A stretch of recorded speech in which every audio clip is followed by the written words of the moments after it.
அனைவருக்கும் காலை வணக்கம். நான் சச்சின் பிரதீப் சிங்கோட அம்மா பேசுகிறேன். கடந்த 2 காலமாக சச்சின் இந்த காலேஜில் தான் பிஇ படித்தான். அவன் 2 வருஷத்துக்கு முன்னாடி 3 வருஷமாக அவன் நீட்டு படிச்சிருந்தான். நீட்டு படிச்சுட்டு தான் அவன் திருப்பி இந்த காலேஜில் சேர்ந்தான். அவனுடைய ஏம் ஒன்லி நியூரோ சர்ஜன் ஆகணும். எம்பிபிஎஸ் படிச்சுட்டு நியூரோ சர்ஜன் ஆகணும் அல்லது ஐஐடியில் படிக்கணும். அதுதான் அவனோட கனவாக இருந்தது. ஆனால் அவன் மார்க் 500 கிட்ட வாங்கினான் நீட்டில். ஆனால் பியூர் கவர்மெண்ட் அவனுக்கு கிடைக்கல. அதனால தான் அவனை எப்படியாவது நீ என்ஜினியரிங் ஜாயின் பண்ணுன்னு சொல்லி என்னுடைய வற்புறுத்தலின் பேரில் தான் அவன் இந்த காலேஜில் ஜாயின் பண்ணான். அப்படியே இருக்கும்போது ஒவ்வொரு வருஷமும் அவன் கொஞ்சம் நல்லா படிக்கிற பையன், ஓரளவுக்கு படித்தான்.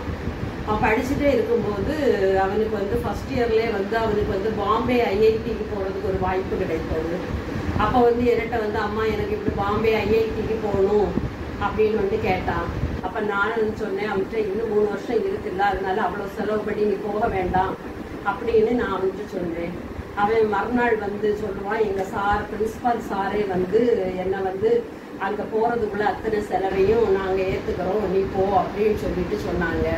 அந்த வாய்ப்பை இந்த டிஎம்ஏ காலேஜ் தான் அவனுக்கு ஏற்படுத்தி கொடுத்தது. ஐஐடி பாம்பேக்கு போனது நேஷனல் லெவலில் அவனுக்கு போகிறதுக்கு ஒரு வாய்ப்பை இந்த டிஎம்ஏ காலேஜ் அவனுக்கு ஏற்படுத்தி கொடுத்தது. அதுக்கப்புறமா செகண்ட் இயரில் போலீஸ் ஸ்டேஷன் நம்மளுடைய கலெக்டர் ஆஃபீஸில் இருந்து அவன்கிட்ட ஒரு ப்ராஜெக்ட் பண்ண சொன்னாங்க.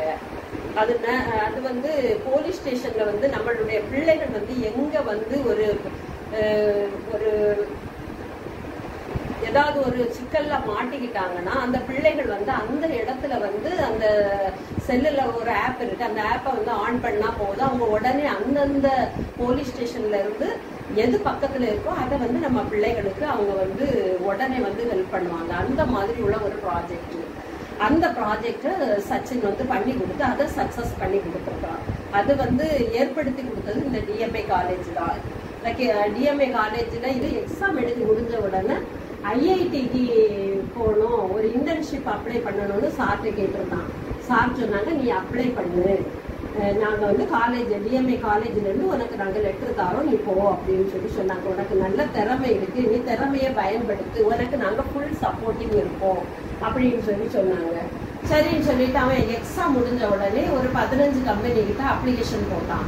அப்ளிகேஷன் போட்ட உடனே அவனுக்கு ஒரு 4-5 கம்பெனிலேருந்து அவனை கூப்பிட்டு எல்லா கம்பெனிலையுமே அவன் செலக்ட் ஆனான். அப்போ நான் சொல்லுவேன், கிடைச்சதுல போய் இப்போ லீவில் இருக்கிற, அதனால நீ கிடைச்ச கம்பெனிகளுக்கு முதல்ல போய் ஜாயின் பண்ணு அப்படின்னு அவனை நான் சொன்னேன். ஆனால் அவன் என்ன சொன்னான்னா, இல்லை நான் இதை விட வேற ஏதாவது கிடைக்கிறான்னு பார்க்குறேன் அப்படின்னு சொல்லியிருந்தான். திடீர்னு பார்த்தா ஒரு நாள் நைட்டு 11:30 மணிக்கு நிற்கிறான். அம்மா, என்ன ஐஐஎஸ்சி ரிசர்ச்ல இருந்து என்ன கூப்பிட்டுருக்காங்க அப்படின்னு சொன்னான். அப்படியாப்பா, சரி நீ அப்போ அந்த இன்டர்வியூ அட்டன் பண்ணுன்னு சொன்னேன். 1 வீக்கா அந்த இன்டர்வியூ அவனுக்கு நடந்தது. அந்த இன்டர்வியூல அவன் செலக்ட் ஆயிட்டான். உடனே அவன் காலேஜுக்கு இன்ஃபார்ம் பண்ணான், என்ன ஐஐஎஸ்சி ரிசர்ச்ல இருந்து என்ன கூப்பிடுறாங்கன்னு. அவங்க ரொம்ப டிஎம்ஏ காலேஜில் உள்ள பிரின்சிபால் ரகுபதி சார், அவங்க சிஸ்டர், ஃபாதர்ஸு, அவங்க ஸ்டாஃப் எல்லாருமே அவனு மேலே ரொம்ப அக்கறை வச்சு, பரவாயில்ல நீ இந்த அளவுக்கு வந்துட்டியா, சரி நீ போ அப்படின்னு சொல்லி அவங்க உடனே இது பண்ணாங்க. அவன் இன்னைக்கு ஒரு சேலரியோட அவன் அங்கே இன்டர்ன்ஷிப்பு பண்ணிட்டு இருக்கான். இந்த வாய்ப்பை ஏற்படுத்தி பண்ணி தந்தது இந்த டிஎம்ஏ காலேஜ் தான் எனக்கு பண்ணி தந்தாங்க. இன்னைக்கு அவன் நல்லபடியா அங்க இருந்துட்டு இருக்கான்.